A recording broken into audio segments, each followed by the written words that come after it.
I came to Riverside County when I was 4 years old, and my parents were one of the many here in the Inland Empire that were trying to make a living in Orange County. Found it to be very expensive.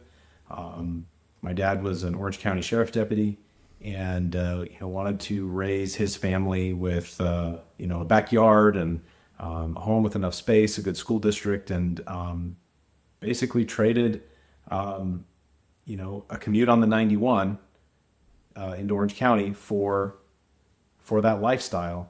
And I ended up growing up in Corona, went to Norco High School, and decided I wanted a career in public service after 9/11 happened, and knew that I wanted to be a part of the political process that made this country better. And so I decided to go to college back in Washington, D.C. at a school called American University. I got my political science degree and a philosophy degree there.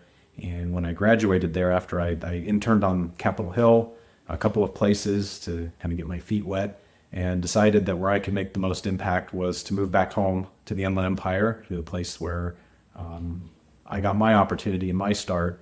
And I was fortunate, about 9 months after I graduated from college, there was an opening at an agency that I had never heard of called the Riverside County Transportation Commission, for a government relations analyst, for someone to help the commission look at and advocate for legislation that would be beneficial for transportation in Riverside County. And I thought that was a perfect fit for all of the public policy studies that I had done back in DC, and my experience being civically active as a high school student here in the community.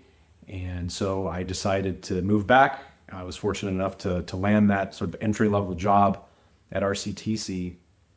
And 20 years later, I'm very blessed, very fortunate to have been appointed to be the executive director of this agency.